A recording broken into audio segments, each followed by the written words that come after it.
नाज़रीन, ब्रेक के बाद एक बार फिर आपका खैर मकदम है। दोस्तों, जैसा कि आपको बता दें कि मुजफ्फरनगर में जो हालात हुए हैं, वाक़ हुए हैं, उस पर हर कोई अफसोस ज़ाहिर कर रहा है। दूसरी पार्टियां भी जो हैं इस पर अपने अपने अलग अलग तरह के बयान दे रही हैं, अपने अपने अल्फाज में। हमारे साथ कांग्रेस तर्जुमान मीम अफजल साहब जुड़ गए हैं। आइए हम उनसे बात करते हैं। मीम अफजल साहब, आप हमारी आवाज़ सुन रहे हैं साहब? जी बिल्कुल, मैं आपकी बात सुन रहा हूँ। जी, आप ये बताइए कि जो वहाँ पे मुजफ्फरनगर में ये सब हालात हो रहे हैं, इसके लिए जो अखिलेश सरकार है वो नाकामयाब क्यों हुई है? देखिए, नाकामी की उनकी वजह ये है कि पिछले 20 दिन से ये वहाँ किस्सा चल रहा था जी और छुटपुट वारदातें हो रही थी। चाकूजनी से लेकर के वहां पर कुछ इस तरह की वारदातें भी हुई कि शिकायत आई कि किसी की दाढ़ी काट दी गई, पकड़ के लड़कों को मारा जा रहा था। और आज ही ये बात भी आपके इल्म में होगी कि सेंट्रल गवर्नमेंट पिछले 8-10 दिन से यूपी गवर्नमेंट को तंबीह कर रही थी जी कि इस मामले को आप सीरियसली लें और इसको देखें कि वहाँ क्या हो रहा है। जी तो इसमें टोटली जो मुजफ्फरनगर का एडमिनिस्ट्रेशन है उसकी लापरवाही है और जितने भी अधिकारी हैं उन्होंने इसको बहुत हल्के से लिया, जी जिसका नतीजा है कि आपने परसों और कल और आज भी ये जो भयानक हादसा हुए हैं जिसमें बहुत सारे लोगों की जान गई है, ये सब हुआ। तो इसके लिए बुनियादी तौर पर जिम्मेदारी स्टेट गवर्नमेंट की है और उससे वो बच नहीं सकते। क्या मतलब इस जो ये तसादुम हो रहा है, जो फसादात हो रहे हैं, उसके पीछे सियासी पार्टियां जो है रोटियां सेकने की कोशिश कर रही हैं? देखिए, अब ये तो मैं नहीं कह सकता हूँ रोटियां सेकने का मामला, ये तो बड़ा एक कॉमन सा जुमला है जो आमतौर पर कभी कोई फसाद होता है तो होता ही है। ये तो हो नहीं सकता कि कोई कहीं पर दंगा हो जाए, फसाद हो जाए और कोई पॉलिटिकल पार्टी जो है अपना रिएक्शन जाहिर ना करे, उसी रिएक्शन को आप रोटियां सेकने से ताबीर करें तो भाई ये तो तबसरा हो सकता है। लेकिन सियासी पार्टियां तो अपने हिसाब से जरूर करेंगी तबसरा। मिसाल के तौर पर मायावती जी ने कहा है कि वहाँ प्रेसिडेंशियल रूल होना चाहिए। इसी तरह अजीत सिंह ने कहा है, क्योंकि अजीत सिंह सबसे ज्यादा इससे मुतासिर होंगे, बल्कि मैं समझता हूँ उनकी पार्टी को सबसे बड़ा नुकसान हुआ है इसके अंदर। इसलिए लेकिन सबसे बड़ा नुकसान इसके अंदर ये है कि वेस्टर्न यूपी के अंदर मुसलमान और जाट जो मिलकर हमेशा से अपनी स्ट्रेटेजी बनाते थे और पिछली कई सदियों से वो लोग हमेशा मिलजुल कर रहते रहे हैं, उस यूनिटी को एक बड़ा धचका लगा है। एक सवाल और मैं आपसे, हमारी तो दुआ है कि ये दुरुस्त हो जाए और ये जो खाई है बीच की किसी तरह पड़ जाए। जी एक सवाल और मैं मीम अफजल साहब आपसे पूछना चाहूँगा, क्योंकि जब अमित शाह को जब भेजा गया था उत्तर प्रदेश में, तो आपने एक चीज़ कही थी, आवाम से दरख्वास्त की थी कि आप लोग जो हैं लोगों के बहकावे में ना आएँ और आप लोग जो है मिलजुल कर रहें। उसके बावजूद भी ये सानिया पेश आ गया, तो क्या आपका मैसेज उन तक नहीं पहुँच पाया क्या?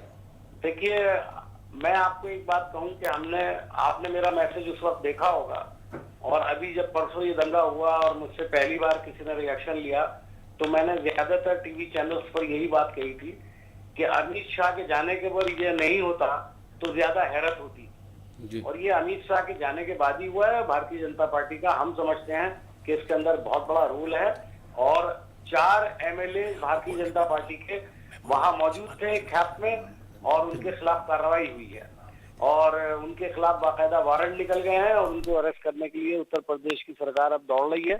लेकिन मैं समझता हूं कि अगर ये काम पहले कर लिया जाता तो शायद इसकी नौबत ही ना आती। जी मीम अली साहब, कुर्बान अली साहब जो हैं आपसे सवाल पूछना चाह रहे हैं। जी कुर्बान साहब। मीम अफजल साहब, आपके वज़ीर आज़म साहब ने आज बात की अखिलेश यादव साहब से और ये कहा कि हम पूरी मदद के लिए तैयार हैं। तो हालांकि ये स्टेट का मामला होता है, मगर अगर सूरत हाल इतनी संगीन है जैसी आप बता रहे हैं कि 1 महीने से ये चीज़ें हो रही थी, तो ऐसे में मरकज़ सिर्फ एक म्यूट स्पेक्टेटर बना ही रहेगा क्या?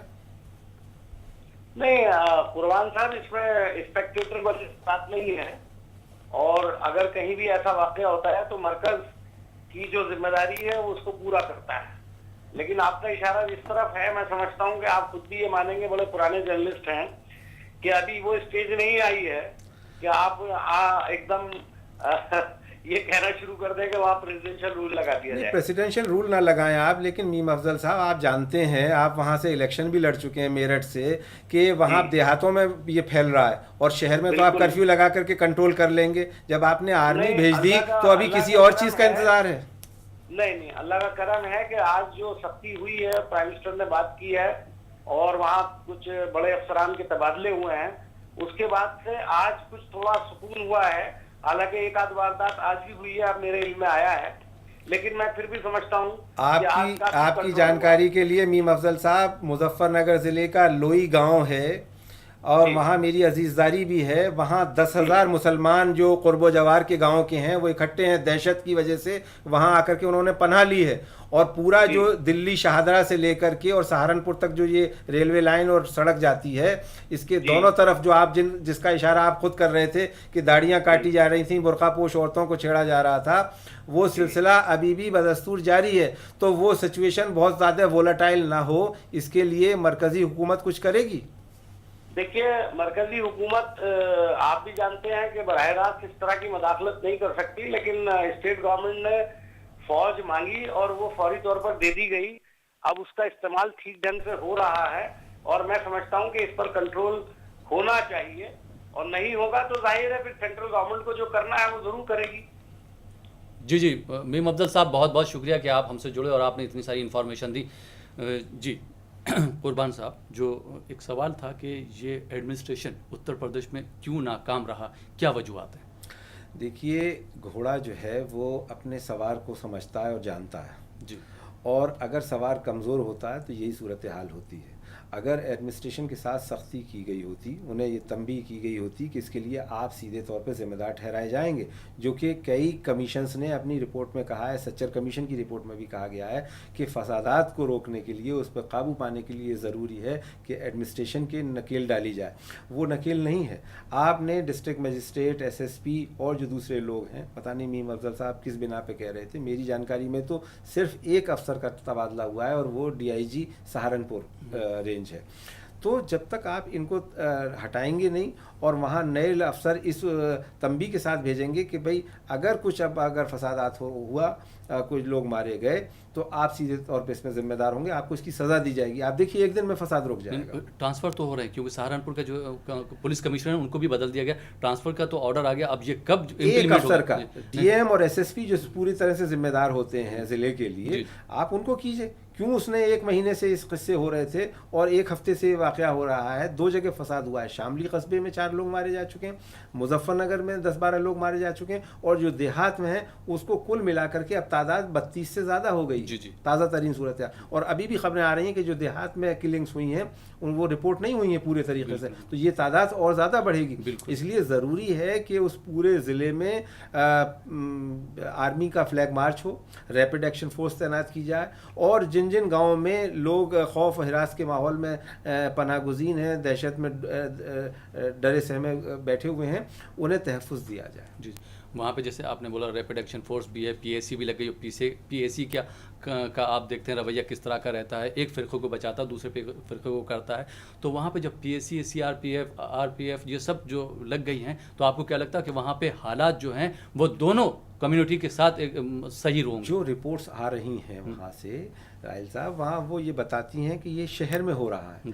देहात में क्या है? देहात का जो रकबा है, आप जानते हैं कि एक ज़िले का जो इलाका होता है वो कई सौ किलोमीटर में हो जाता है, और उन देहातों में अब आजकल तो मोबाइल फ़ोन है, लोग शिकायत कर रहे हैं, एडमिनिस्ट्रेशन को भी बता रहे हैं, मेरे भी जो अजीज़ हैं उनके फ़ोन आ रहे हैं, वो बता रहे हैं। तो आखिर डिस्ट्रिक्ट एडमिनिस्ट्रेशन को वो आइडेंटिफाई करने चाहिए कि किन किन देहातों में ये वाक़यात हुए हैं, और वहाँ पे फोर्स पहुँचनी चाहिए, और जो सेकुलर पार्टीज़ हैं उन्हें फौरी तौर पे वहाँ पीस मार्च निकालने चाहिए, वहाँ पहुँच करके लोगों को एतमाद में लेना चाहिए, ये यकीन दहानी करनी चाहिए कि वो पूरी तरह से महफूज हैं और उनकी बका को कोई किसी तरह का ख़तरा नहीं होगा। पॉलिटिकल लेवल पे तो ये काम हो, और एडमिनिस्ट्रेशन लेवल पे ये काम हो कि हर गांव में पुलिस की टुकड़ी या फ़ौज की टुकड़ी या नीम फ़ौजी दस्ते पहुँचें और वो लोगों को यकीन दिलाएं, क्योंकि वहाँ जो देहात में लोग हैं वो बेचारे भीख सी मांग रहे हैं अपने तहफ़्फ़ुज़, बेयारो मददगार हैं। जी बिल्कुल। जैसा कि आपको मालूम है, जो फसाद भड़क उठे हैं उसकी चपेट में कई एक अजला आ चुके हैं। जी। सहारनपुर में तो एक इसी झड़प में मौत भी हो गई है। जी। सहारनपुर की बात करें या अमरोहा की बात करें, बागपत की बात करें, आपको क्या लगता है कि ये जो है फसाद यहीं रुक जाएगा या और आसपास के और अजला को ले लेगा? खुदा करे कि ये रुक जाए, और ये उम्मीद करनी चाहिए कि ये ना फैले। लेकिन जो सूरत हाल बनी हुई है, जो मैंने आपको पहले भी अर्ज़ किया, तो उसमें इस बात के कवी इम्कानात हैं कि ये जो फ़िरक़ा वाराना फ़सादात हैं ये दूसरे अज़ला में भी फैल सकते हैं। और इसीलिए मैं कह रहा हूँ कि एक पॉलिटिकल विल की ज़रूरत है और एडमिनिस्ट्रेशन को मजबूत करने की ज़रूरत है, उसको उस पर नकेल कसने की ज़रूरत है ताकि ये दूसरी जगह ना फैले। आप देख रहे हैं कि ये इलेक्शन का साल है, कुछ माह बाद आइंदा इंतखाबात होने हैं, नई हुकूमत की तश्कील होनी है, और उसमें लोग अपनी सियासी रोटियां सेकने से भी बाज नहीं आ रहे हैं। जी जी जी जी नाज़रीन, ये प्रोग्राम हमारा जारी रहेगा, लेकिन उससे पहले लेते हैं एक छोटा सा ब्रेक।